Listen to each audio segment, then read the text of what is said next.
Yesu ashimwe bakundwa nshuti z'umusaraba. Yesu ashimwe bavandimwe mwese mudukurikiye kuri Duhumurizanye TV. Mbahaye ikaze aho muherereye mwese.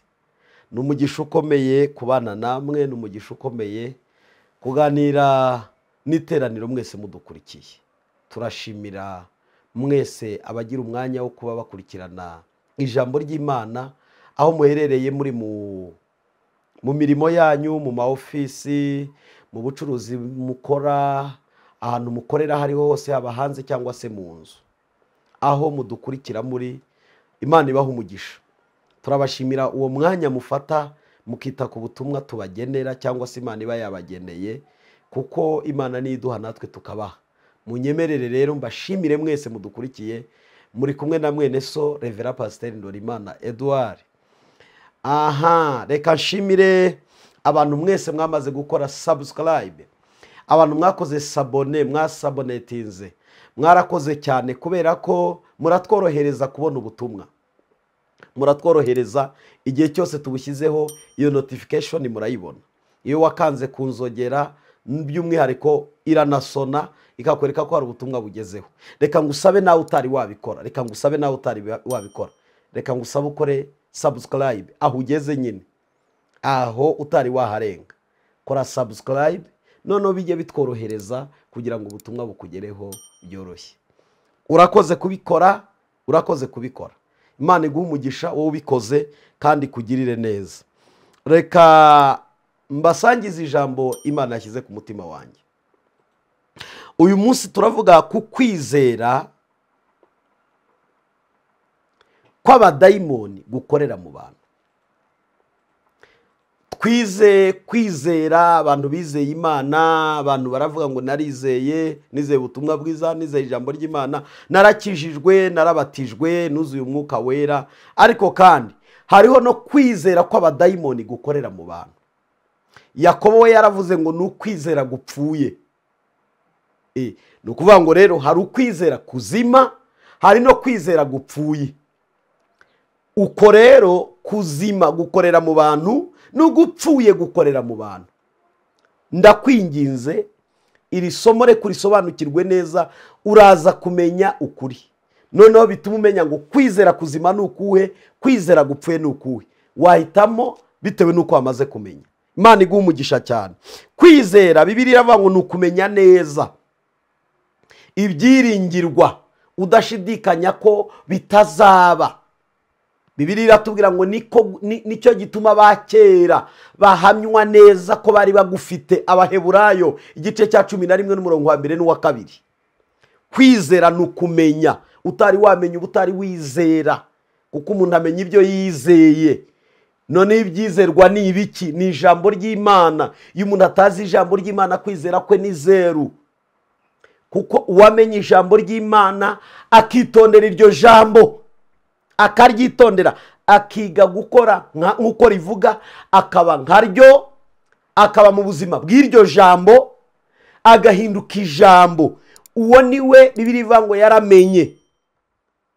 Kumenya Yesu nk'umwami n'umukiza, kwizera ko yapfuye akazuka ku bwanjye, ngahindukira nkihana ibyaha byanjye nkabireka, namara kureka ibyaha ngahitamo guhora nitoza gusoma ijambo ry'Imana, nkarimenya no kuryiga no kuryigishwa nkarimenya, narangiza ngasa nkaryapurika, nkarishyira mu bikorwa. Ibyo nibyo bita kumenya. Reka ng'urugero rwa bugufi. Iyo bavuze ngo umuntu yarizi, murabizi ko kwiga ni ubumenyi. Ntimukavuge ngo kwiga ni ubwenge. Imana itanga ubwenge mu buryo bubiri. Hari ubwenge bw'ubumenyi, kumenya ibintu, kumenya ibintu ukabimenya, nanjye kitari cyo, ariko ukamenya. Hari abantu bazi imibare, hari abantu bazi siyanse, hari abantu bazi tekinoloji, hari abantu bazi bioloji, hari abantu bazi fiziki, hari abantu bazi ibintu byinshi. Murabizi ko amasomo twiga ni menshi. Hari abantu bazi geography, hari abantu bazi ibintu byinshi cyane. Ibyo rero babyita ubumenyi. Ibyo biterwa n'uko umuntu afata umwanya akiga akamenya. agahinduka ibyo yamenye. noneho rero icyo bita ubwenge umuntu wese arabuvukana, ubwenge butangwa n'Imana. Ahubwo umuntu ashobora kudafata bwa bwenge ngo abugere ko kumenya, akabaho atazi. None hari ko afite ubwenge, aba afite ubwenge ariko kubera ko atize, atigishijwe, atatojwe, atigishijwe ibintu, akabaho atazi. Wowe wamurusha ubumenyi ukagira ngo umurusha ubwenge, oya, ushobora kumurusha ubumenyi ariko ubwenge nawe arabufite, kuko ashobora kugira ibindi akora nawe by'ubwenge yahawe n'Imana bidashingiye ku bumenyi, ugasanga nawe akoze ibintu bikomeye. Ibyo bibaho. Ariko icyo mbabwira, kwizera ni ukumenya, kumenya ijambo ry'Imana, kumenya Yesu, kumenya imikorere y'Umwuka Wera, kumenya. Niyo mpamvu uyu mwanya nshaka ko tumenya kwizera kw'abadayimoni n'ukwizera nyakuri uko ariko. Amen. Bibiliya ivuga ngo kwizera no kwitondera ijambo rya Kristo. Muri Luka igice cya 8, reka tuhasome Luka 8. Luka igice cya 8 umurongo wa 19. Haravuze ngo nuko nyina na bene se bazaho ari, ariko ntibabasha kumugeraho kuko abateraniye aho bari benshi. Abantu baramubwira bati nyoko na bene so bahagaze hanze baragushaka. 21 nicyo nshaka kugira ngo mumenye. Nawe arabasubiza ati mama na bene data naba bumva ijambo ry'Imana bakarikomeza. Abo Yesu yita abavandimwe be na bene se na bene nyina, abo yita abavandimwe, nabumva ijambo ry'Imana barangiza bakarikomeza, ntibarite aho baryumviye ngo rise naho riguye ku kara cyangwa se ku rutare rite ritemba, bararikomeza, bararyitondera. Kuvuga rero kwizera no kwitondera ijambo rya Kristo. Ikindi navuga, imirimo nihamya urukundo, ni nako imirimo ihamywa kwizera rwose. Nta mirimo abari nta rukundo, nta mirimo abari nta kwizera. Nguko imirimo ihamya cyangwa urukundo, nukuvuga ngo urukundo ruhamywa n'imirimo. Tushobora kuvuga urukundo rudafite imirimo, oya rwose. Abantu babeshyana nyine bariho, za ndagukunda vuga ngo ndakwemera ndagufana. Uko hari ibintu bibiri, hari ugufana, hari no kwemera umuntu.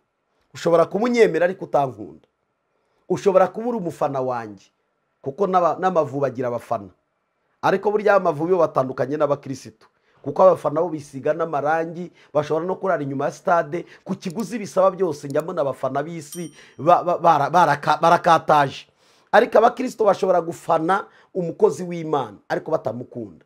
Iyo byabaye urukundo rero, ku kiguzi bisaba icyo ari cyo cyose baragikora.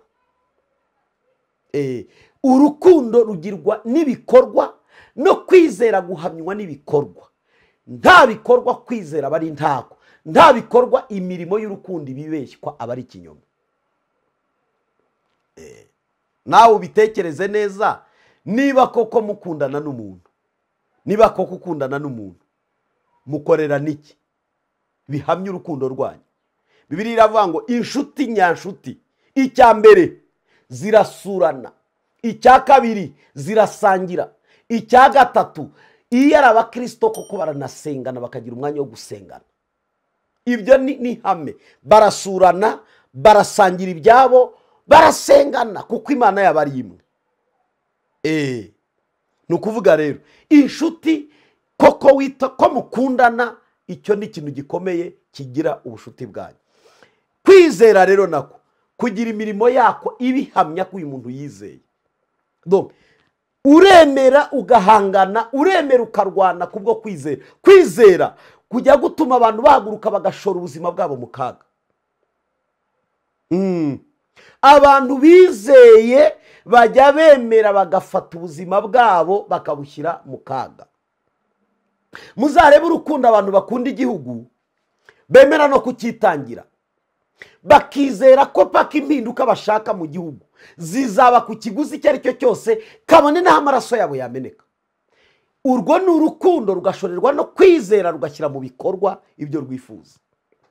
Bibiliya iratubwira irabihamya muri Yohana 3:16, kuko Imana yakunze abari mu isi cyane byatumye itanga umwana wayo w'ikinege kugira ngo umwizera, kugira ngo uzamwizera wese uwo ari we wese mu mahanga yose ahabwe ubugingo buhoraho. Murabyumva? Imana yarakunze isaba urwo rukundo kuruha agaciro tukarwizera.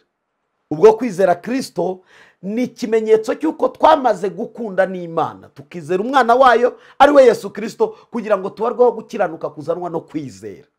Amen. Icyo mvuga ni iki rero?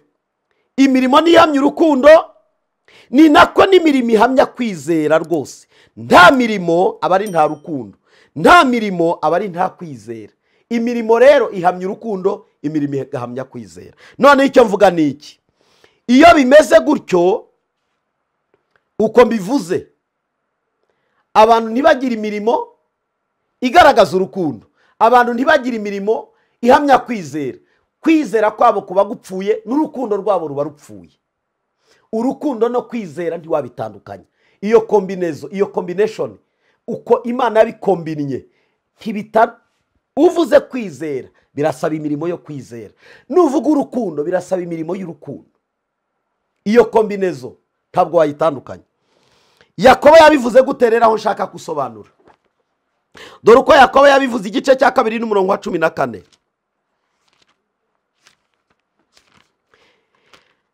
Urwandiko rwa Yakobo igice cya 2 n'umurongo wa 14 yaravuze ngo, mbese bene data byavura iki niba umuntu avuga ko afite kwizera nyamara akaba ari nta mirimo akora? Bene uko kwizera kwabasha kumukiza? Cyangwa se hagira mwene data w'umugabo cyangwa w'umugore wambaye ubusa kandi akaba abuze ibyo kurya by'iminsi yose, maze umwe muri mwe akamubwira ati genda amahoro ususuruke uhage, arahaga si ibyo umuhaye? Nicyo yenda kuvuga. Asusurutswe se niki? Nta kintu wamukoreye. Aha, ariko ntimumuhe ibyo umubiri ukennye, byavura iki? Uko niko no kwizera iyo kudafite imirimo ahubwo kuri konyine kuba gupfuye. Ahari umuntu yavuga ati wewe ufite kwizera, ngewe mfite imirimo. Nyereka kwizera kutagira imirimo, nanjye ndakwereka kwizera kwanjye kugaragazwa n'imirimo yanjye. Arerekana ko hari abantu bavuga ngo barizeye koko bafite kwizera ariko imirimo ntayo. Aravuga ngo ariko nanjye ndaza kwerekana kwizera kwanjye gufite imirimo. Umva icyo akomeza avuga rero. Wizera yuko Imana ari imwe rukumbi? Ibyo urabizi, urabyizera? Ndabizi ko wizera Imana, wizera na Yesu n'umwuka wera, ariko ibyo n'abadayimoni barabyizera. Niko Yakobo atubwira. Bibiliya atubwira ngo ibyo wizera n'abadayimoni nabo barabyizera, bagahinda n'imishyitsi, bo baranatakurwa kuko bazi Imana kuturusha. Iyi myuka yavuye mu ijuru izi Imana. Mbibutse ko Satani yabanye n'Imana. Satani yari marayika w'umucyo mu ijuru, yicaranye n'Imana, yumvisha aho Imana ivuga. Baramije Imana ari kumwe n'abamarayika n'ibizima n'abakerubi, ari iyo nkora akora amakosa arahanurwa. Azi Imana kuturusha, yemera Imana kuturusha kuko yabanye nayo. Ni ukuvuga rero iyo kwizera kudafite imirimo kwahindutse uko abadayimoni. Exactement. Kuko ibyo n'abadayimoni barabyizera, ariko imirimo ihinyuza kwizera kw'abadayimoni.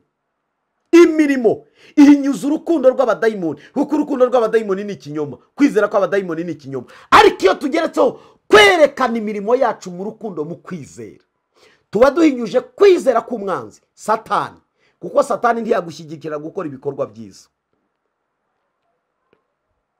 Aha, bagahinda imishyitsi. Umurongo wa 20.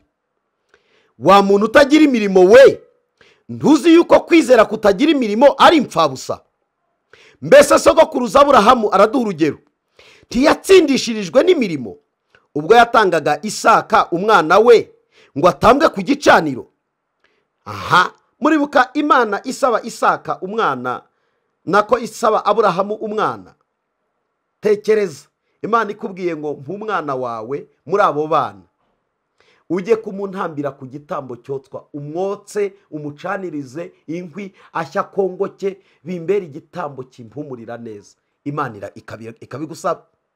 Aburahamu ntiyashidikanya, ntiyazuyaza, aravuga ngo ubwo usabye umwana nikitari umwana nakiguha, wansabye kuva iwacu narahavuye, wansabye kugenda naragiye, icyo uzansaba nzakiguha, rwaba urwunguko nzaruguha, cyaba icyo narose nzakiguha. Kwizera kwe kwari gufatanye n'imirimo. Iyo kombinezo ya Aburahamu yo kwizera yari ifatanye n'imirimo. Ibaza gereka no kujya gutanga umwana, wowe icyo utatanga niki? Reka nemere ko umwana biragoye, Imana ishimwe ko itanagusabye umwana, ariko baratwereka wasabwe umwana aramutanga. Wowe icyo utakorera Imana niki? Icyo utatanga mu bwami niki? Icyo utakora ku bw'iyo Mana wizeye wemera niki? Ni umwanya. Nibyo wungutse mu rugendo rw'ubuzima. Icyo utaha Imana niki? Aburahamu yatanze umwana ahinyuza twebwe ab'iki gihe bananiwe kwizera, ariko tubiririmba mu kanwa. Hano haravuga ngo 21, mbese sogokuruza Aburahamu ntiyatsindishirijwe n'imirimo ubwo yatangaga Isaka umwana we ngo atambwe ku gicaniro? Ubonye yuko kwizera kwafatanije n'imirimo ye, kandi ko kwizera kwe kwatunganijwe rwose n'imirimo ye. Nicyo cyatumye ibyanditswe bisohora, bya bindi bivuga ngo Aburahamu yizeye Imana bimuhwanirizwa no gukiranuka, yitwa inshuti y'Imana. Aka kantu yizeye Imana bimuhwanirizwa no gukiranuka. Gukiranuka kwa Aburahamu Imana ivuga very sorry, icyo Bibiliya ivuga niki? Irerekana ko Aburahamu kwizera kwe kwatumye yemera gutanga umwana. Yawe ikintu cyitwa impano yitwa kwizera kuzana bimuhwanirizwa gukiranuka. Kwizera kwamuhesheje gukiranuka. Donc ako kantu kitwa gukiranuka yongereweho. Ni nk'impano Imana yavuze ati Aburahamu kwizera kwawe gufatanye n'imirimo yawe biguhesheje kwitwa umukiranutsi. Impamvu yitwa umukiranutsi ni ukubera iki? Nuko atakoze icyaha. Oya, yagize intege nke, arongora Hagayi. Muribuka ko Aburahamu yarongoye Hagayi? None se ntiyarazanye ishoreke? Burya yari yatsinzwe pe, yari yatsinzwe. Aburahamu yagiye agira intege nke nk'umuntu, ariko kwizera kwe kwibikorwa kwahamije gukiranuka nk'ingororano yagororewe n'Imana. Imana iravuga turi umukiranutsi nshingiye ku mirimo yawe, nshingiye ku kwizera ko kwemera kuva no kujya, ukemera no gutanga icyo wari ufite ari kimwe, umwana wawe w'ikinege ukamutanga. Imana imuha icyo nakita ingororano yitwa ko umukiranutsi. Umva uko biri bivuga hano. Nicyo cyatumye ibyanditswe bisohora, bya bindi bivanga Aburahamu yizeye Imana bimuhanirizwa no gukiranuka, yitwa inshuti y'Imana. 24, mubonye yuko umuntu atsindishirizwa n'imirimo adatsindishirizwa no kwizera gusa. Dore na Marayi wa Rahabu mbese ntiyatsindishirizwe n'imirimo ubwo yacumbikiraga za ntumwa akaziyobora indi nzira, nawe ni imirimo yakoze abarwaho gukiranuka, ariko yari indaya kameme. Nuko rero nk'uko umubiri udafite umwuka upfuye, niko no kwizera kudafite imirimo kumeze kuba gupfuye. Amen. Noneho mushobora kumbaza ngo none se pastor, umuntu atsindishirizwa n'imirimo? Oya, umuntu atsindishirizwa no kwizera. Kwizera niko kuduhesha gukizwa. None iyo umuntu amaze gukizwa akizera ko Imana ari imwe, akizera ko ariho umwana wayo ari we Yesu Kristo, akizera ko ariho umwuka wera Imana yasezeranije abayiringira bose, agomba kubihamisha imirimo, ibikorwa. Nkunda kubabwira ngo ibikorwa bivuga kuruta amagambo. Nicyo gituma buriho kugira ngo uzavuga amagambo menshi, uzakora ibikorwa uceceke, ibikorwa byawe bizavuga kuruta amagambo.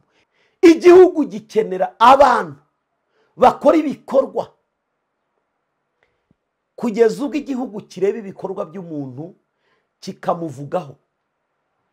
Niba igihugu kitari cyakuvugaho, niba intara utuyemo itari yakuvugaho ubuyobozi ngo bukuvugeho, niba akarere utuyemo katari kakuvugaho mu bikorwa by'akarere, niba umurenge utuyemo utari wakuvugaho mu bikorwa by'umurenge, niba akagari n'umudugudu utuyemo n'isibo batari bakuvugaho mu bikorwa by'aho utuye, uracyafite urugendo rwo gukora. Kuko amagambo si yasobanura umuntu, ibikorwa bisobanura umuntu kuruta amagambo. Kwizera rero ntabwo bakuvuga, ahubwo ibikorwa bishorewe no kwizera bisobanura uwo wizeye uwo ari we.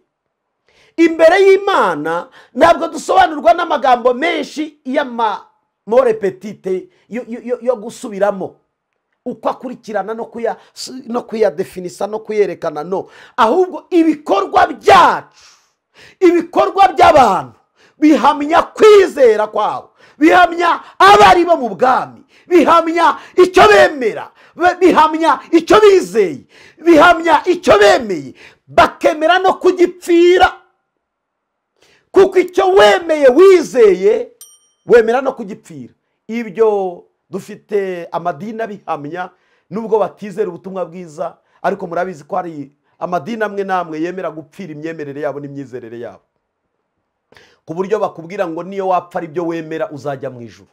Murabizi kandi ayo madini arahari, ntabwo ngiye gusobanura iby'amadini, ariko icyo mbabwira ni kimwe: abizera ba none bo mu gihe dusohoyemo barashaka kuririmba Imana mu kanwa, Yesu mu kanwa, ariko imirimo yabo, ibikorwa byabo bihakana kwizera kwabo, bihakana kwizera kwabo. Nicyo gituma Imana ikeneye abantu bizera muri iki gihe, bagahamishwa n'imirimo yo kwizera kwabo. Imana igahaguruka ikavuga kubwo guhagarara kw'abo bantu. Donc Imana ikeneye abantu bakora bagahamya kwizera. Imana igahaguruka ikavuga ati mbonye abagabo, mbonye abagore, mbonye abakobwa, mbonye abasore bahagurutse barahagarara bahamisha kwizera kwabo, imirimo yabo, ibikorwa byabo. Ndabyemera. Imana igahaguruka ikaduhamya. Bwana asifiwe. Haleluya. Icyo mbabwira ni iki rero: ntabwo imirimo ari iduha agakiza, ariko imirimo ihamya ko twakijijwe. Imirimo yacu ihamya kwizera kwacu. Iyo twizeye Yesu tugakizwa, tukabatizwa, tukihana ibyaha, imirimo yacu izagaragara, izabihamya kwizera kwacu. Kuko kwizera si amagambo, kwizera ni ibikorwa. Ni nk'uko urukundo atari amagambo, urukundo ni ibikorwa. Imana ibambere umugisha. Ndizera ko biri kugenda byumvikana. Bibiliya iratubwira ngo agakiza kazanwa no kwizera, ariko kwizera guhamywa n'imirimo yako. Nanone imirimo ntabwo yaguhesha agakiza, oya, bisaba kwizera ugakizwa ugakora imirimo. Kuko hari abantu nabo bakoze imirimo myiza ariko banga gukizwa. Yafasha imfubyi, yagaburira abashonji, yasura abarwayi mu bitaro, yakubakira abantu bari hanze, akabaha imyambaro, akabatuza. Hari abantu bakora imirimo myiza kuturusha, kuko hari n'abantu babyigishwa cyane gukora imirimo myiza cyane, ariko ugasanga kwizera kwabo ntibakijijwe, ntibizera Yesu, ntibaretse ibyaha byabo ngo babatizwe mu mazi menshi, nibarangiza buzura umwuka wera basigare bakora ya mirimo ikorewe muri Kristo. Kuko Imana ibara imirimo ariko ikorewe muri Kristo Yesu. Imirimo ikorewe muri Kristo Yesu, iyo niyo mirimo Imana ibara, niyo mirimo Imana iha agaciro, niyo mirimo Imana yemera ikayemeza. Aho naho hari abahakora nabi bakavuga ati nge nzakora imirimo, nzajya mu bitaro, nzagaburira ibitaro byose, nzishyura mituweli de sante. Ni byiza kubikora. Nzagenda ndeba abashonji mbafashe, mbagaburire, mbatuze heza, mbafashe mu buryo bwose, mbafashe kwiga kw'abana babo, nzabikora. Ariko ibyo ugiye gukora byose ugiye kubikorera muri hezina. Warizeye ubutumwa bwiza, warakijijwe, wihana ibyaha byawe, warabatijwe mu mazi menshi, wuzuye umwuka wera, ngiyo mirimo isigara ikorerwa muri Kristo, kuko imirimo ijuru ribara, ijuru ryandika, ni imirimo ikorewe muri Kristo Yesu.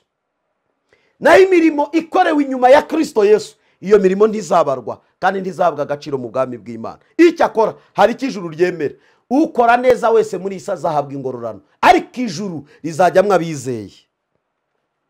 Burya umupagani yakora neza Imana ikamwitura, umupagani yagaburira abantu nayo Imana ikagaburira abe, yakambika abantu nayo Imana ikambika umuryango we, yacungura abandi nayo Imana ikamucungura hano muri isi ikamugarurira ibyo yakoze, kuko Imana iravuga ngo izitura umuntu wese ibikwira ibyo yagize ute yakoze. Ni ukuvuga rero ushobora kugira neza Imana ikaguha umugisha, ariko kwijuru kuzabana n'Imana bisaba kwizera, ugakizwa ukihana ibyaha, ukabatizwa mu mazi menshi, ukuzura umwuka wera, tunaenda mbinguni. Haleluya. Ndasobanura aka kantu kugira ngo kumvikane neza tutakitiranye. Kwizera rero ni moteri, kwizera ni moteri, kwizera ni moteri, kwizera niko gutuma, kwizera niko kutubashisha, kwizera niko gutuma ibintu byose dukora, byose Imana idukoresha bishingira kuri moteri yitwa kwizera. Hatariho kwizera ntiyariho gukora. Igitabo cy'Abaheburayo uhereye ku gice cya 11 cyose kigaragaza abantu bizeye. Kwizera niko kwatumye, kwizera niko kwatumye, kwizera niko kwatumye, kwizera niko kubashisha. Rero iyo ufite kwizera kukubashisha, icyambere niko kudutera kwemera umuhamagaro w'Imana, kandi umuhamagaro urasharira cyane. Hari abantu bavuga ngo Pastor Edouard, ariko ndagira ngo mbabwirire izina rya pasiteri n'izina ry'umuhamagaro. Nge nitwa Ndorimana Edouard, niyo mazina yanjye ya data na mama, ariko bageretseho pastori, pasteri, pastor, ba reverend, ba bishop, ba apostle, ba evangeliste, abigisha n'abandi n'abahanuzi n'ayandi matitire yose. Ayo yose ni amazina y'umuhamagaro. Mbabwire ko umuhamagaro urasharira, urababaza, ntabwo mushobora kubyumva. Aburahamu mu guhamagarwa kwe yahuye n'ibikwazo byinshi. Bamutwariye umugore mu muhamagaro. Mu muhamagaro yarashonje, aburi yava niyajya. Mu muhamagaro wa Aburahamu yarasuzuguwe, aburaho yicara aburahatura. Mu muhamagaro wa Aburahamu yagize ibibazo, ariko atumbira mu ijuru iyamuhamagaye, kuko ariyo kwizerwa. Imuha amasezerano. Muzasome Abaheburayo 11:11, aravuga ngo kwizera niko kwatumye na Sara abashishwa gusama nubwo yaracuze kabiri, minopoze kabiri, kuko yatekereje ko yasezeranije ariyo kwizerwa, imuha mwana mu myaka 90. Aburahamu agize imyaka 100, ariko barababaye cyane. Umuhamagaro urababaza rero, urababaza cyane. Icyambere bigusaba gusiga ibyari inyungu, indamu, amashuri ukayasiga, kuko hari abantu bavuga ngo none se ubu amashuri yanjye, reka nkubwire umuhamagaro ujye ugutwara nka utize kandi warize. Umuhamagaro usa naho diguru utayigira kandi uyifite, usa naho PhD yawe utayifite kandi uyifite, na masters. Reka nkubwize ukuri, hari abantu bize Imana yahamagaye, amashuri bayarambika hasi, ibyari akazi babirambika hasi, ibyarinda babirambika hasi, basiga umuryango, basiga ibyitwa imiryango n'inshuti, basiga abavandimwe, basiga amashuri, basiga utuzi twabahembaga neza cyane. Kubwo kwizera baravuga ngo iduhamagara niyo kwizerwa, byose turabisize, turaje turakwitabye mwami. Bagatangira A0, zero, bagatangirira zero. Kubwo kwizera, atari ukwizera ntiwabyemera. Ninde wasiga akazi ke kamuhemba neza ngo agiye gukorera Imana nta mushahara ndagihemba? Ninde wata urugo rwe akamera nk'agiye kurara Rwantambi, asize inzu nziza, asize igitanda cyiza, muri divaze nziza, mu nzu nziza igeretse cyangwa se itanageretse iyo ariyo yose, ariko ukagenda ukajya urara amajoro, ukirirwa amanywa, ukiruka mu bantu batakwemera, batagukunda, bagujajinga, bakureba, bakaguhera ku kirenge, bakakusa ku mutwe, ukabirirwamo ubabwira ngo Yesu ni umucunguzi, Yesu azaza. Atari ukwizera. bakagira ibyo birata byabo ugasanga ntibabikurushaga ariko warabiretse, bakagira ibyo bavuga byabo ugasanga barashaka unabisengera nawe warabisize ukabisengera kandi bikabona umugisha. uko ni ukwizera. Kwizera umuhamagaro ukawujyamo. Abashumba bafite ibikomere biteye ubwoba, intumwa zifite ibikomere biteye ubwoba, abantu bose bahamagawe binjiye mu muhamagaro. Hari abafite ibikomere ku buryo uvuze umuhamagaro barashushirwa bagahinda imishyitsi kubera ibikomere by'umuhamagaro. Ntabwo mushobora kubyumva, ntabwo mushobora kubyumva. Gusuzugurwa ukihangana, ugasuzugurwa n'abataka gusuzuguye, ukavugwa nabi kubera umuhamagaro, ukabeshyerwa utari buze kujya kwisobanura kuri social media, ugaharabikwa utari buze kujya kwisobanura. Abaguharabika nabo wafashe urabizera ubashyira iruhande rwawe, bitwa bafatanya nawe ariko bahinduka bica izina ryawe, ukabyemera ukabana nabo. Umuhamagaro ni ikintu gikomeye. Uzi gukunda abakwanga bakurwanya ubazi ugaceceka.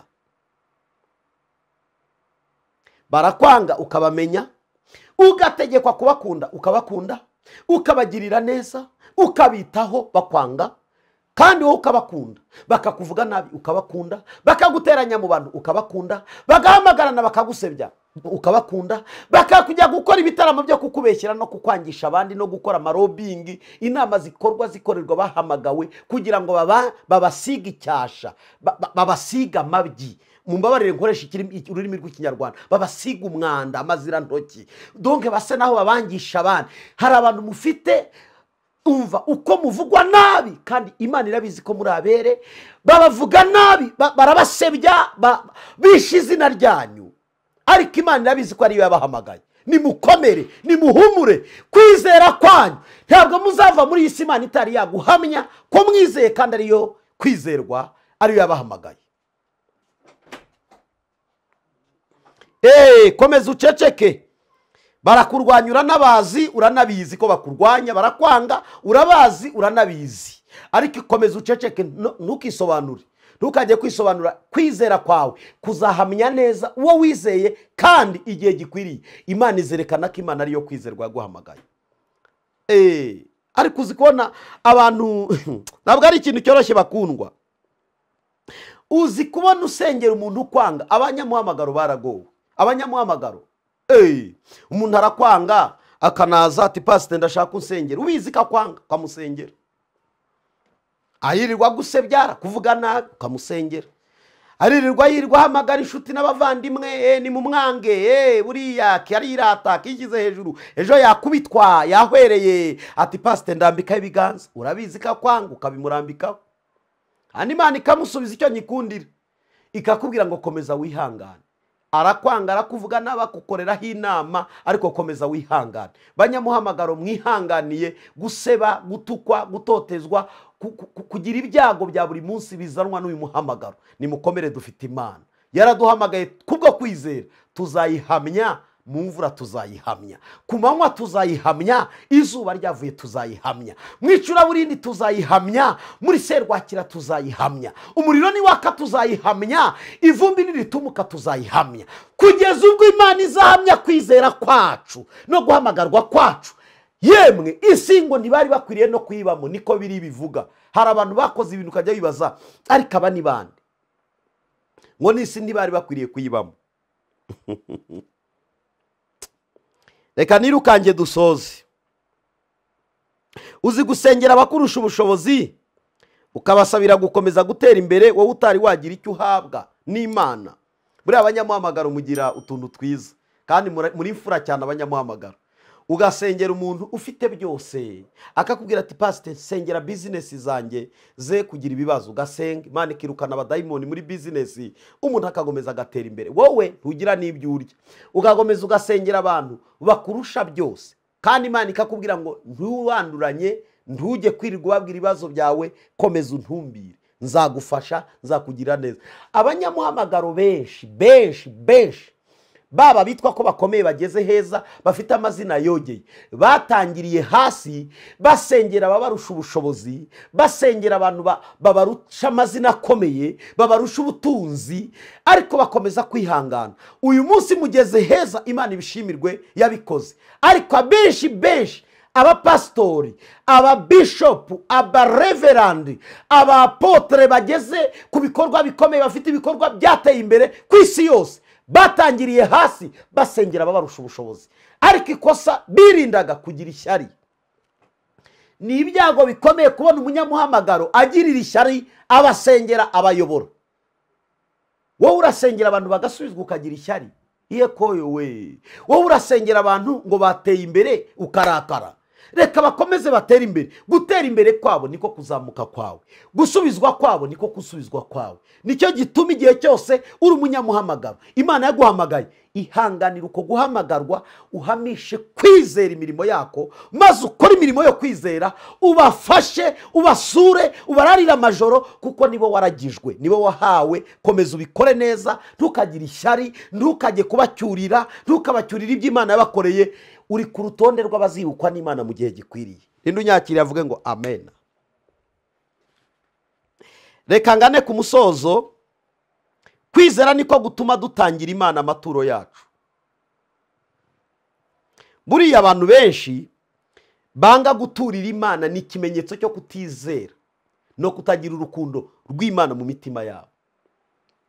Iyo bavuze gutangira Imana muri iki gihe, abantu babyitse ngo ni ubusambo bw'abapasiteri. Ariko aba bapasiteri muvuga ngo ni ubusambo, ndabyemera. Hariho abantu rwose pe biriho, biravugwa, biranagaragara. Hariho abantu baje muri muhamagara ari ibisambo byaje kwiba. Ibyo turabibona, ibyo birumvikana.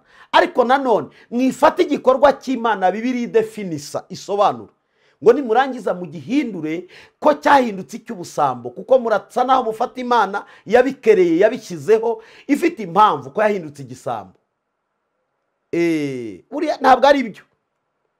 Ikibazo ni interpreter, ariko iyo interpretation ikwiriye kwitonderwa cyane. Iyo interpretation yo kuvuga ngo gutangira Imana, guturira Imana, wirirwa ureba udufaranga twawe, buriya barashaka udufaranga twanjye, uvuze gukorera Imana, udufaranga twanjye. Wowe ntacyo ugira, nicyo ufite wagihawe n'Imana. Ntacyo twagiraga.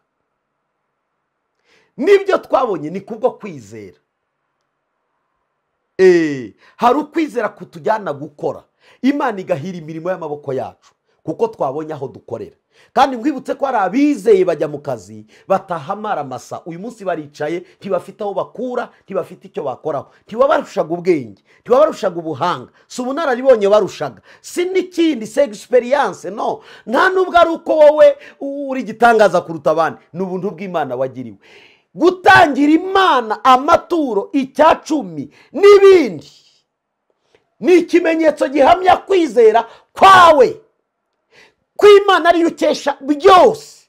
Niyo ukesha aho ukura, niyo ukesha ibyo ubona, niyo ukesha ibyo wagezeho, niyo ukesha ukavuga ngo byose Mwami niwe wabimpaye. Nzagutangira amashimwe, nzagutangira ubuhamya, nzahigura imihigo yanjye, nzavuga ibyo wankoreye, nkoze mu byo wampaye, ngutangira amashimwe imbere ya bene data. Rero kwizera niko gutuma dutangira Imana amaturo yacu, ibyacumi, ubwitange bwo kubaka amatorero yacu. Buriya amatorero menshi yo mu Rwanda no hanze y'u Rwanda mu bindi bihugu yubakwa n'abakristo, saba pasiteri. Nubwo yakitirirwa abapasiteri, muri iki gihe sigaye numva amatorero yabaye kwa runaka, kwa Pastor Edouard, ngiye gusengera kwa Pastor runaka, kwa Bishop runaka, kwa Potere runaka. Amatorero mwayagize yacu, ariko saa yacu. Itorero ni irya Kristo, nayo mazu dukoreramo saa yacu. Imana niyo yakoresheje abizera bubaka ayo matorero. Nukuri pasiteri ntabwo ni bake bubatse insengero, nubwo bitwa ko aribo bazubatse, ariko contribution ni y'abakristo. Amabanki tujyamo tugafata inguzanyo, usanga abakristo aribo bishyura ayo mabanki. Mbabwiza ukuri ko ibintu byose bikorwa na church cyangwa se cyo mwita itorero, bikorwa n'abizera. Kubera iki rero? babikora babikunze n'urukundo bakunze Imana, akemera gutanga ikibanza. Nzi abakristo batanze ibibanza by'insengero. ADEPR ibibanza byinshi byatanzwe n'abizera, si ibyaguzwe n'ubuyobozi bw'itorero. ADEPR murebe ikomeye twavukiyemo twakuriyemo, n'itorero nkunda, ni umubyeyi wampetse ku mugongo. Ariko mbabwiza ukuri, ibikorwa byinshi byakozwe n'abakristo, ibibanza byatanzwe n'abakristo, amabati yatanzwe n'abakristo, amatafari yatanzwe n'abakristo, ibintu byinshi byatanzwe n'abakristo, bisigara byitwa ibya church na administration ya church cyangwa se y'itorero, ariko burya byakozwe n'abizera. Burya igikorwa cy'abizera nubwo cyakitirirwa umushumba ntabwo ari ibye, oya, nabikora gutya azaba yishutse, kuko Kristo nyiri itorero azi n'ababikoze, nubwo bataba banditse mu gitabo cy'imirimo, ariko ijuru ryanditse imirimo y'uwabikoze. Nagira ngo nkubwize ukuri, imirimo yawe ukorera mu itorero, imirimo yawe ukorera hanze y'itorero, imirimo yawe ukorera hanze ukayikora witanze, ikibanza wahaye urusengero, amafaranga washyize ku rusengero, amafaranga watanze mu nyubako, amafaranga watanze mu bikorwa runaka, bikaba ari ibyari biyobowe na church na eglise cyangwa se n'itorero. Ntabwo wabikoreye pastori, ntabwo wabikoreye bishop, ntabwo wabikoreye apostle, ntabwo wabikoreye undi muntu wari wese cyangwa se umuyobozi w'iterambere. Warabikoze kandi byaranditswe. Icyo ni ikimenyetso gihamya ko wizeye. Wizeye Imana, ukora imirimo ihamya kwizera kwawe. Uravuga ngo ubwami bw'Imana ni bwaguke, ibyacu mutanga, amaturo utura, imihigo uhigura, ubwitange bwawe, gufasha abashonji bo mu rusengero, kwambika abambaye ubusa, gufata ukishyurira abantu mituweli, kugenda ugafata urusengero ukaruvugurura, ukarudekora, ukaruha agatutu, ukatanga byose. Ibintu byose wakoze mu rusengero, imbere cyangwa inyuma, ibigaragara n'ibitagaragara, byahamyaga kwizera kwawe. Ntukicuze, usihogope, usihangayike, Imana izabigarura mu ngororano. Bitinde pastor abyibagirwe, bitinde bishop abyibagirwe, bitinde apotre abyibagirwe, yewe nubwo batakumerisiya ngo bagushimire, ijuru ryarabyanditse. Iyo ni imirimo ihamya kwizera kumwizera nyakuri.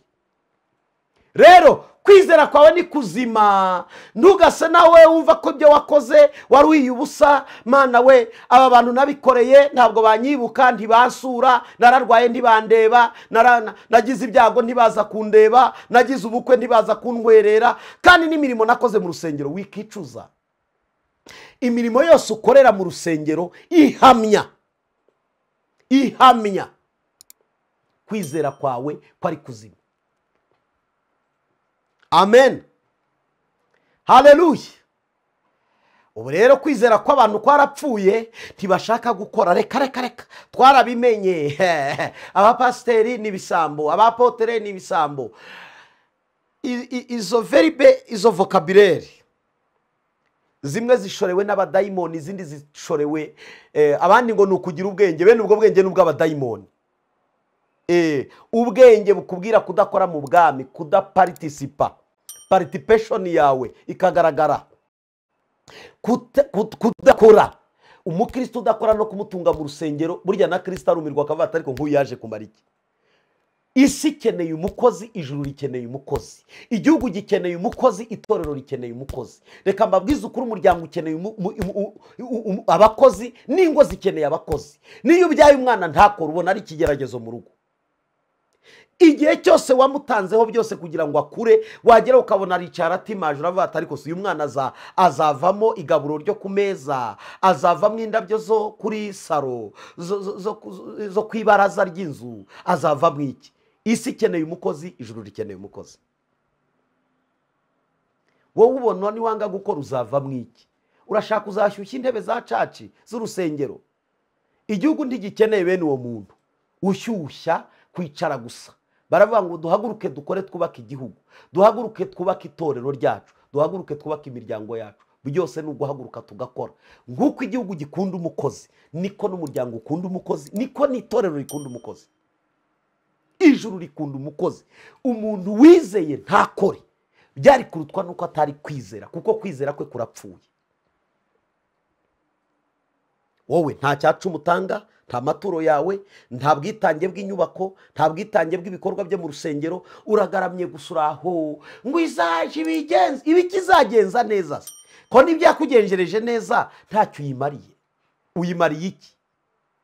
Usibye gushyushya intebe no gushyushya amagambo. Ururimi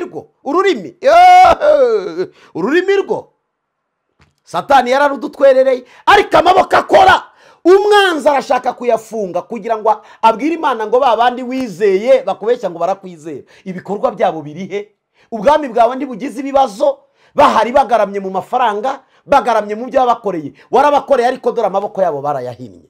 Ngiki cyo Satani ashaka, nuko duhina amaboko, gukorera Imana tukabireka, imihamagaro tukayivamo, protokolo ukayivamo, kuririmba ukabihagarika, kubwiriza ukabihagarika, gusengera abantu ukabihagarika, gukorera Imana ukabihagarika, gucuranga ukabihagarika, ikwinginga ukabihagarika, kuyobora ukabihagarika. Wowe Satani icyo ashaka nuko uhambira utuboko twawe atishyira mu mufuka. Noneho nushyira amaboko mu mifuka uzaba uhinyuye kwizera kw'Imana, uzasigara na kwizera kw'abadayimoni n'ubwenge bw'abadayimoni. Ntabwo wowe utekereza urwunguko muri runaka wivanga none se nk'uko nakoze bampembye iki. Ntabwo uhembwa n'abantu, uhembwa n'Imana. Ushobora kuba utarahembwe na runaka, Imana igaca izindi nzira ikaguhemba, kuko ntabwo uri umukozi w'abantu, uri umukozi w'Imana. Banza wumve iyo verbi, banza wumve iyo vocabulaire. Uri umukozi w'Imana nubwo wakorana n'abantu. Ndatangara n'abajya kurega amatorero ngo barabambuye ngo twakoreye itorero, ngo wowe se niba uri umukozi w'Imana. Ariko mana, uzi ko na pasiteri wagiye kurega itorero ngo ntiryamuhembye. Sha wakicecekeye ko n'ubundi umurimo ari uw'Imana koko. Izo manzi iyo nzireba ndababara nkagira agahinda. Kuriya ni ikimenyetso gihakana kwizera, kuko ndababwiza ukuri, gukorera Imana bifite inyungu zinyuzaho Imana ishaka. Imana ishobora kudacisha mu itorero igacisha ahandi, ihemba uwayikoreye, igororera uwayikoreye. Ariko Satani ashaka gufata abanyamihamagaro ngo nimubike amaboko, mugende mwicecekere. Tese ubundi aho mwakoreye mwungutse iki? Niki wungutse? Wafashije ubwoko bw'Imana, wafashije abantu b'Imana. Oh, haleluya, haleluya. Ndagana ku musozo kugira ngo twisengere, ariko ndababara cyane muri iki gihe abantu b'abanyamuhamagaro barambitse imihamagaro, barambitse intwaro zabo hasi. Ngo niki babonye? Mwabonye Imana. Imana ica ahandi idaciye muri uwo muntu utekereza. Imana itungisha abantu badafite akazi, kabagaburira, ikabambika, ikabishyurira imyenda, badafite aho bakora. Imana yatunze abanyamihamagaro bagira amazina batari kuzagira muri iyi si. Niyo kwizerwa nawe yakugirira neza, yagutabara. Ongera usubire, fata isuku yisubize ku rutugu, kuko Imana yaguhaye isuka, izi nuko izaguhemba. Isuka ndayigereranya n'umuhamagaro wawe. Bwana sifiwe. Ngane ku musozo w'iri iravuga iki? Iravuga ngo amatorero yacu twagiye dutanga ubutaka, nabivuzeho, kubaka ibikorwa biteza imbere itorero ryacu, umubiri wa Kristo. Byarakozwe, abakristo abizera bagiye babikora, gufasha abababaye, za mituweli, gufasha abakene, gufasha abarwayi, gusura abari mu imfungwa, gusura abari mu bitaro. Ibyo byagiye bikorwa n'abizera, imirimo y'abizera ihamya kwizera kwabo. Ibyo byagiye bikorwa, ariko hari ababiretse baracogora bata ubundi saho twabikoreye twabonye iki? Nicyo Satani ashaka nyine, kugira ngo utunge kwizera gupfuye kw'amagambo gusa, kuzira ibikorwa. Nicyo Satani ashaka. Wowe ujye uvuga gusa ngo ndizera, uri umukristo, ngende umukristo, usengera kwa Papa Wiri, kwa Pastor Edouard. Ngewe se wowe nzakumaza iki? Ntacyo umaze. Ngewe se kunyitirirwa, erega kwitirirwa Imana nta mirimo, ntacyo bimaze. Umukristo utagira imirimo, yekuwe. Reka mbabwize ukuri, niba urugo rutishimira umuntu udakora, niba umuryango utishimira umuntu udakora, niba igihugu kitishimira abantu badakora, niba isi idakeneye umuntu udakora, iri kubwira abantu ngo nimuhaguruke mukore, ijuru nizakubwira ngo ryama wiryamire, witurize, riguhembera iki? Bibiliya iravuga ngo umuntu wese azagororerwa ibikwiriye ibyo yakoze. Wikitirirwa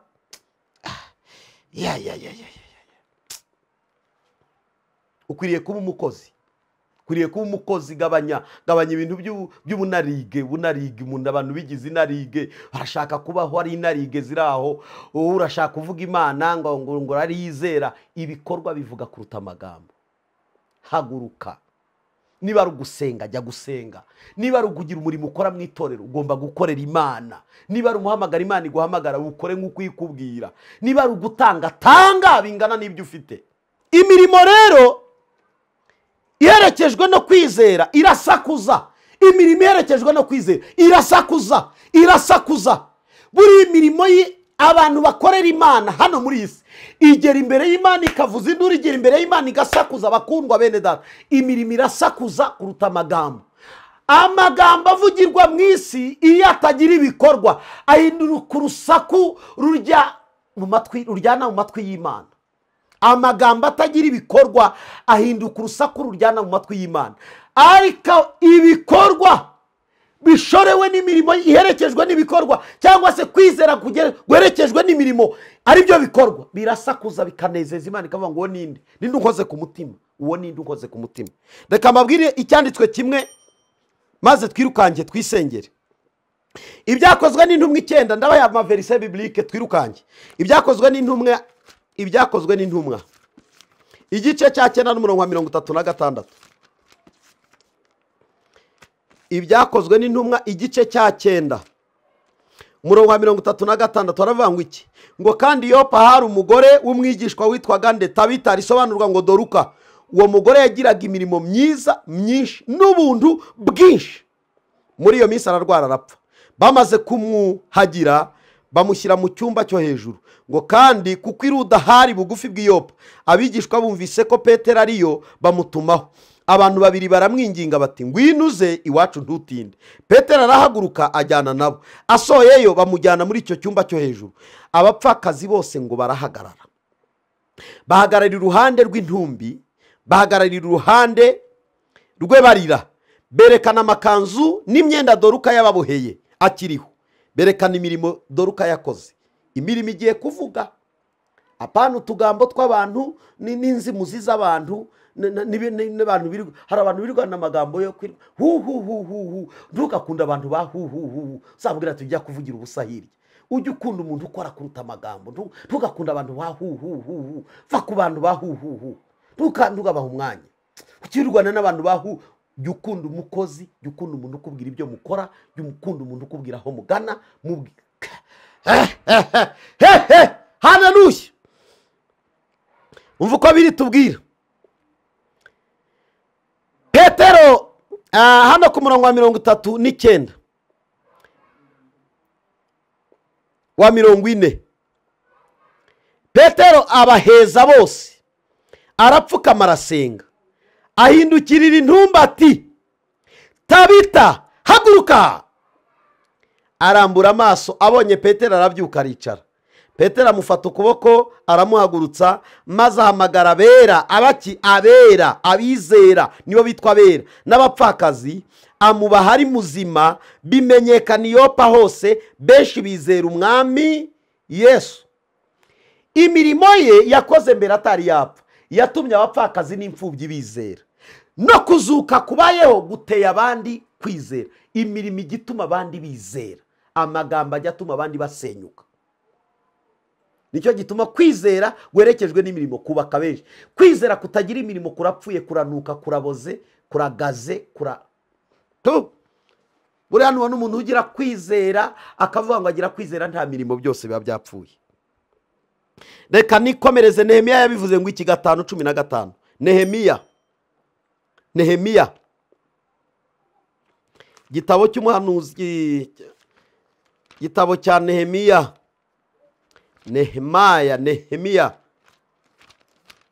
irukange twarebe hafi na Esteri igice cya 5 n'umurongo wa 15.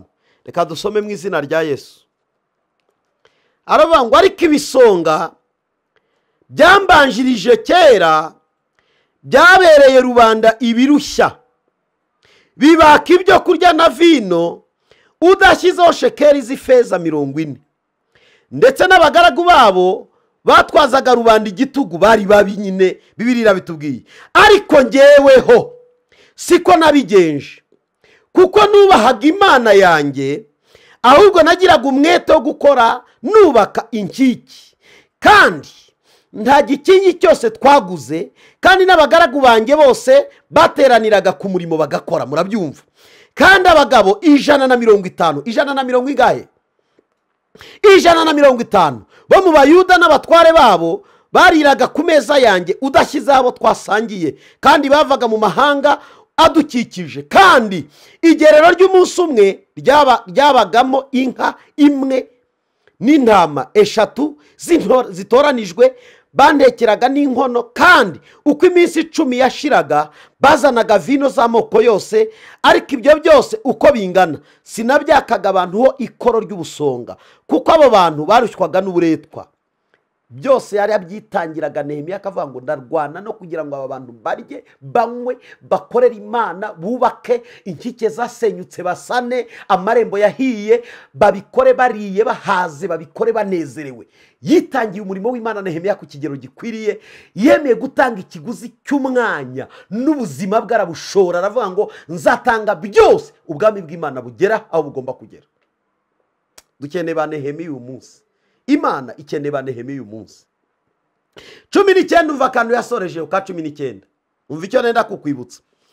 Mana yanjye, wibuka ibyo nakoreye aba bantu, ubinyibukire cyangwa ubinyiturire ibyiza. Umva umuhanga akora neza azi kwinyitura nari Imana izamwitura. Wowe ibyo ukora utekereza ko ari nde uzakwitura? Shyiraho akabazo. Kuko intonganya tugira mu bantu twirirwa tuvuga ngo abantu twari tuzi ko aribo bazatwitura, ariko umuhanga ni Nehemiya.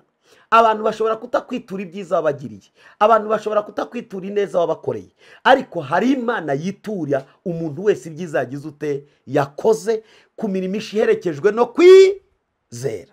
Amen. Mana yanjye, wibuke ko ibyo nakoreye abantu ubinyiturire ibyiza. Reka twumve Yesaya 38. Yesaya 38 uko yabivuze. Yesaya nawe yabwiye Hezekiya uko yabivuze, aravuga ati nari mpfuye ariko Imana iranyibutse. Yesaya 38 twagiye umurongo wa mbere kugera kuri 7. Muri iyo minsi Hezekiya ararwara yenda gupfa, bukeye umuhanuzi Yesaya mwene Amosi aramusanga, aramubwira ati Uwiteka aravuze ngo tegeka iby'inzu yawe kuko utazakira, ahubwo ugiye gutanga. Nuko Hezekiya yerekera ivure atakambira Uwiteka ati Mana, ndakwinginze Uwiteka uyu munsi wibuke ko najyaga ngendera mu by'ukuri imbere yawe n'umutima utunganye, ngakora ibishimwa imbere yawe. Nuko Hezekiya ararira cyane, maze ijambo ry'Uwiteka rigera kuri Yesaya riti subirayo ubwire Hezekiya uti Uwiteka Imana ya sogokuruza Dawidi iravuze iti aha, iravuze iti. Umva umugabo w'ubwenge yibukije Imana imirimo yakoreshejwe no kwizera. Aravuga turavuze ngo ngiye gupfa, ndabyanze simbyemera. Niba utemeye guhakana kwanjye ndashingira ku mirimo nakoze. Nkimara kukumenya no kwizera ubutumwa bwiza, narwanye intambara yo kugira ngo ngarure icyubahiro mu bwami, ngarure icyubahiro cy'inzu yawe, ngarure icyubahiro cy'abakozi bawe bagukorera, ngarure icyubahiro mu murimo. None koko ngwararira cyane. Imana ibwira Yesaya ngo subirayo. Imirimo iherekejwe no kwizera Imana ijya yigarura mu buzima bwacu. Nubwo waba ugeze ku munsi mubi, Imana irigarura. Nubwo waba ugeze ku munsi wo gupfa, Imana irigarura. Dore rero igituma Imana yigarura ni igihe twamaze gukora imirimo myiza iherekejwe no kwizera, ihamya kwizera kwacu, Imana ijya igarura ubuzima bwacu bwari bukuwe mu isi. Umva uko ijambo rivuze. Ku murongo wa 5 haravuze ngo subirayo ubwire Hezekiya uti Uwiteka Imana ya sogokuruza Dawidi iravuze iti numvise gusenga kwawe, mbona n'amarira yawe, kubaho kwawe nzongeraho indi myaka 15, kandi nzagukizanya n'uyu murwa mbakize umwami wa Ashuri nzawurinda. Amina. Iryo jambo riranejeje. Umuntu wari ubwiwe gupfa, Imana ibivuze iravuze ngo ntugipfuye, nzongeraho imyaka 15, 7. Umva 7 kundi wavuze. Ariko reka mbabwize ukuri, iri jambo riranejeje. Iki nicyo kimenyetso Uwiteka guhaye gihamya yuko Uwiteka azasoza icyo avuze. Imuha niki n'ikimenyetso. abizera ba none twebwe hari igihe dutekereza ko tuzakizwa gusa ukibera nka cya gisambo cyo ku musaraba. Bati igisambo cyo ku musaraba se harya cyagiye mu ijuru, Yesu akakibwira ngo uyu munsi turabana muri paradizo. Gusa cyagiye mu ijuru hari imirimo cyakoze ari nubwo cyagiye kubatizwa. Ngo tubwire uwa kabiri byabayeho. Nujajinga kaverise kamwe kubera ko uwo muntu yabonye poromosiyo, ntutekereze ko nawe uzagendera muri poromosiyo. Wowe uri ku musaraba kubaza, wowe uri ku musaraba kugira ngo uzagende nka kiriya gisambo cyari ku musaraba. Erega we nturi ku musaraba, wowe uramanitse.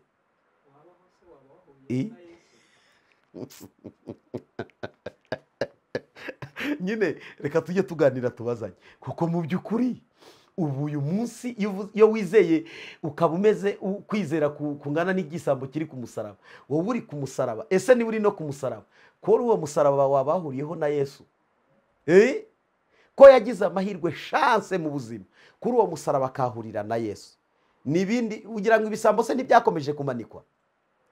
Mutubwire icya kabiri cyahavuye se Yesu amaze kuva ku musaraba. Iyo ni poromosiyo, ntukabeho. Amen. Murabyumva? Dukwiriye gukora imirimo ihamya kwizera kwacu. Dukwiriye gukora ibikorwa bihamya kwizera kwacu. Dukwiriye guhamisha kwizera kwacu ibikorwa byacu birahamya. Ibyo dukora none birahamya, ibyo tuzakora ejo birahamya. Niba udahamisha ibikorwa kwizera kwawe kuraboze, kuragaze, kuranuka, Imana ntizakumva. Kwizera ni ibikorwa si amagambo, kwizera ni ibitendo.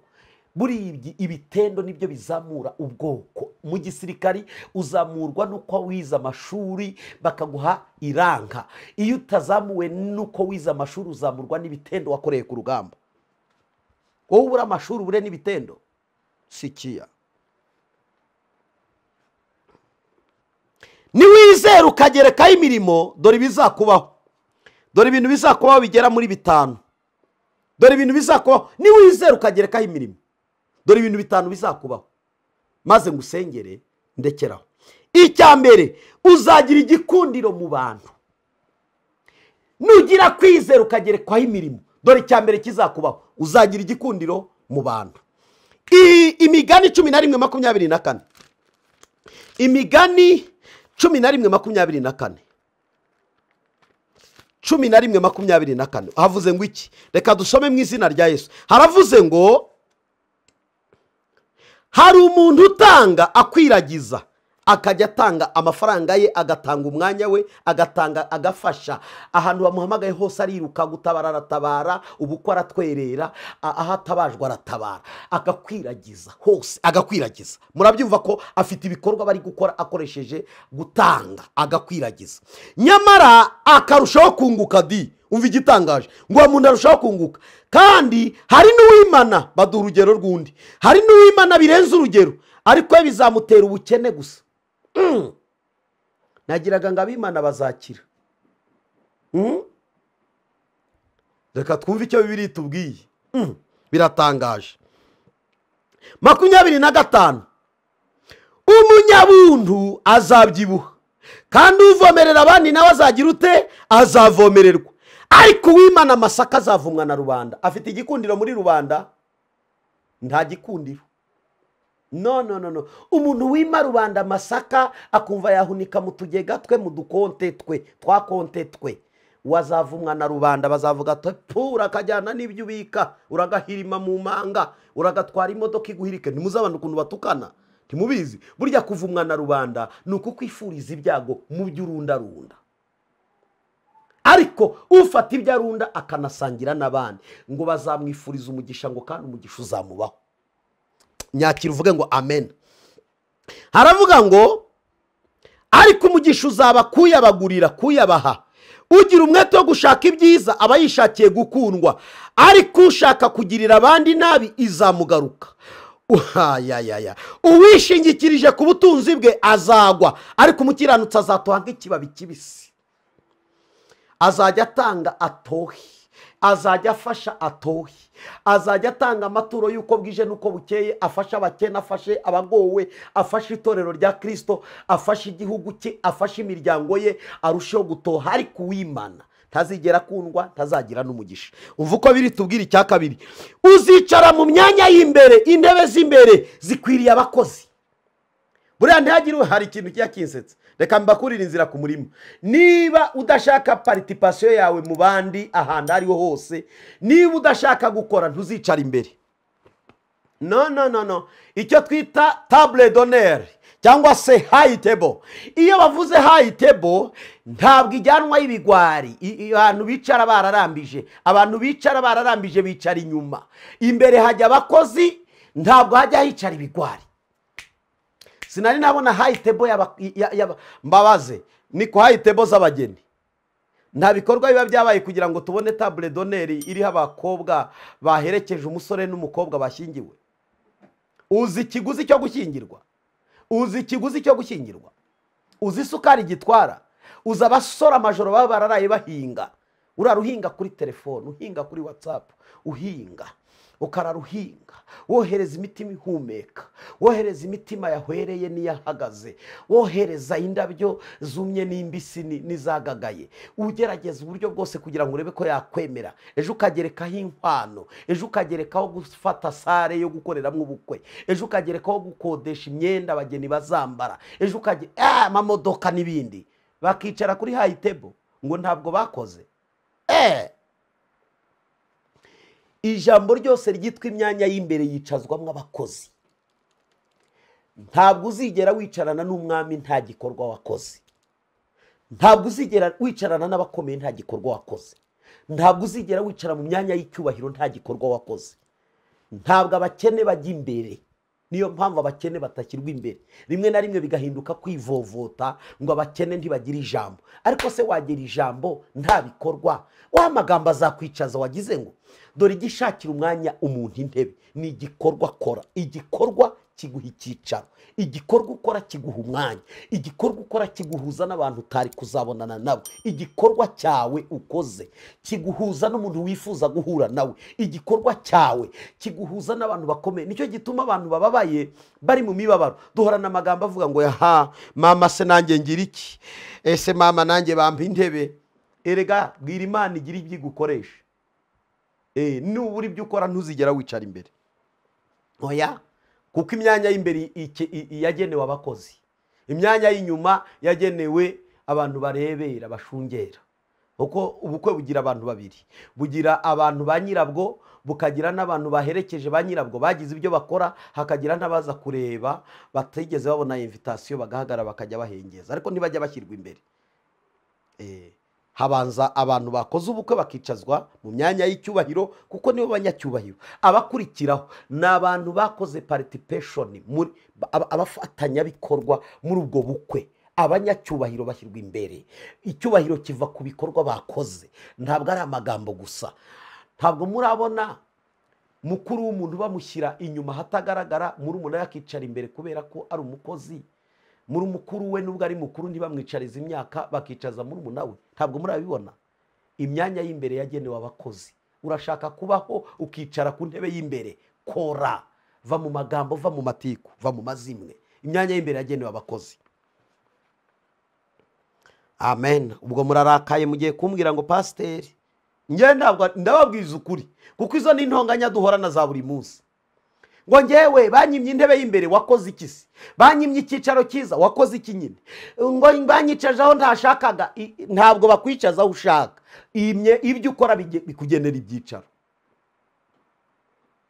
Ibyo wowe ukora bikugenera ibyicaro. Iyo wanze gukora bagushakira icyicaro, kandi icyo uhawe nyurwa nacyo mu izina rya Yesu. Imigani 18 n'umurongo wa 16.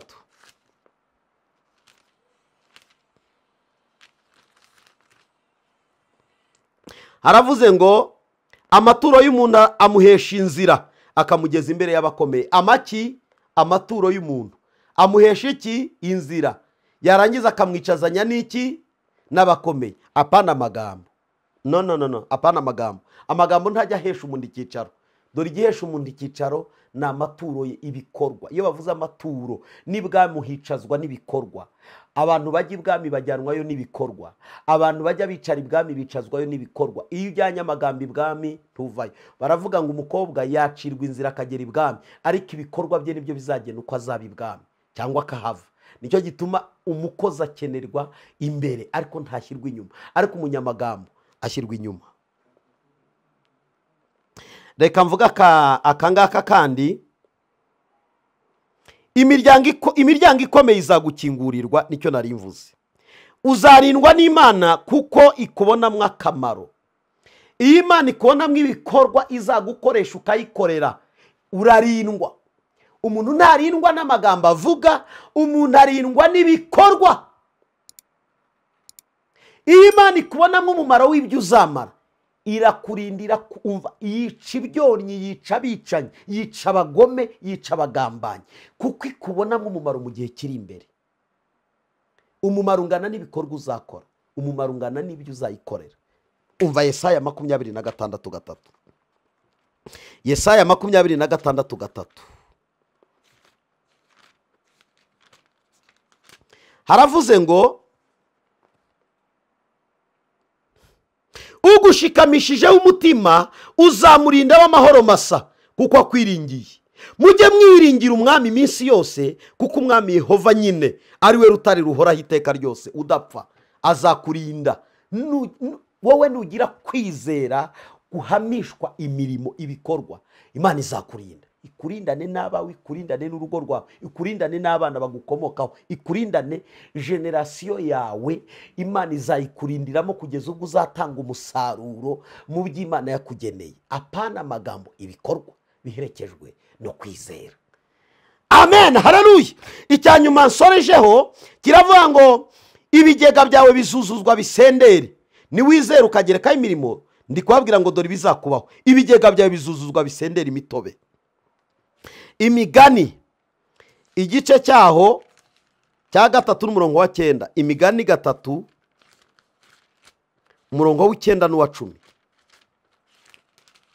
Imigani 3:9 n'umurongo wa 10 haravuze ngo, wubahisha Uwiteka ubutunzi bwawe n'umuganura w'ibyo wunguka byose, nibwo ibigega byawe bizuzuzwa kandi imivure yawe izasendera imitobe. Amen. Kubahisha Uwiteka ibyo twunguka, umusaruro w'ibyo tubona muri ubu buzima dukesha Imana, byubahisha Imana, nibwo wowe uzahirwa, nibwo ibigega byawe bizasendera. Ariko nutabyubahisha Imana, nagira ngo ubwire ko bizagorana. Icyanyuma urubyaro rwawe ruzibukwa n'Imana. Ingoma za 2:6. Ingoma za 2:6.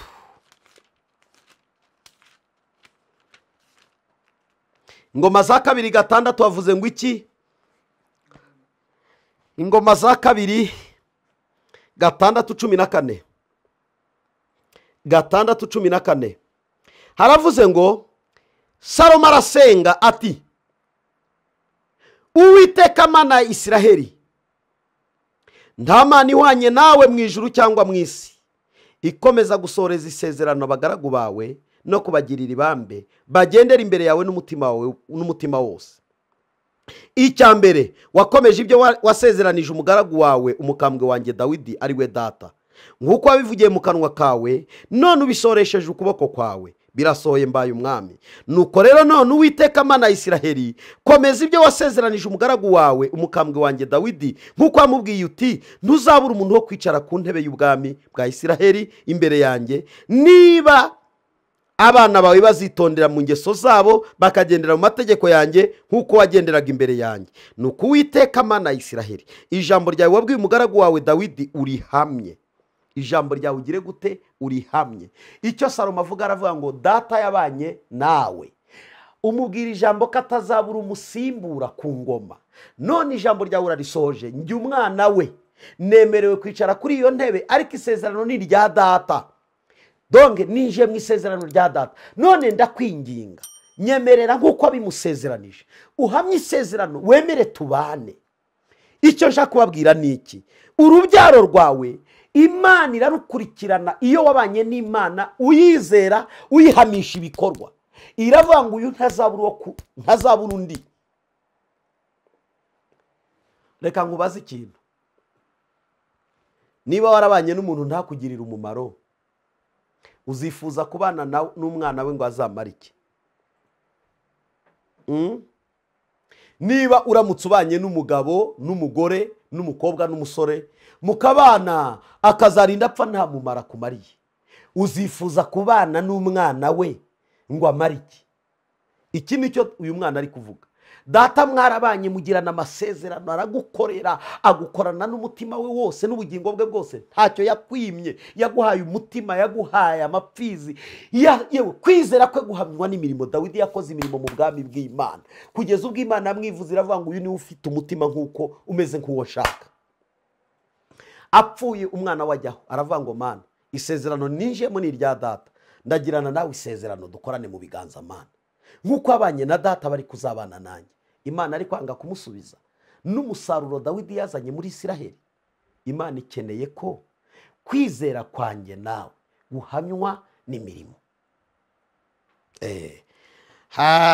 Reka dukore imirimo izahamye kwizera kwacu, kuko haguruka dukorera Imana izabihamye tukiriho cyangwa tutakiriho.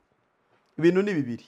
Imana izaguhamye ko wizeye Imana urayikorera, kandi ibikorwa wakoze byose bivuge, kuko Imana iranotinga. Akantu ukoreye Imana irakandika, nubwo abugakoreye, kuko dukorera abantu ariko ni Imana tuba dukoreye. Burya abantu ukorera ni Imana uba ukoreye, kuko Imana ntihari ngo uyizamuke imbere wibwira ati Imana urihe dukorane. Korera abantu uzaba ukoreye Imana, fasha abantu uzaba ufashije Imana, shyigikira abantu uzaba ushyigikiye Imana, gira neza uzaba ugiriye neza Imana, tanga ibyo usabwa gutanga uzaba ukiranutse mu maso y'Imana. Korera Imana izakwibuka uriho iguhamye, uriho cyangwa utakiriho izaguhamye. Munyemerere dusenge. Mwami Yesu, ndagushimiye kuko uyu munsi iri somo twize ni isomo ryari rikwiriye. Kwizera ko abadayimoni ntikugira imirimo, ariko bizera ko Imana iriho, bizera ko Yesu ariho bakabihamya.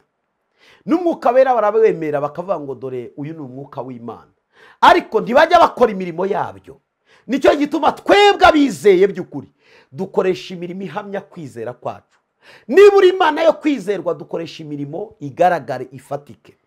Niba uri Imana iriho yakoranye n'abatubanjirije tukabisoma mu byanditswe, dukoresha imirimo yandikwe muri iyi si no mu ijuru. Turasaba umwuka wera kutuyobora kugira ngo azakorane natwe mu byo utwigisha byose. Kandi ubwo ushimye ko iri jambo rifashe imitima yacu, ndabigushimiye Mwami. Ubane n'abantu bose baryumvishe kandi barikurikiye mu izina rya Kristo Yesu. Amen. Mugire umunsi mwiza. Shalom, shalom.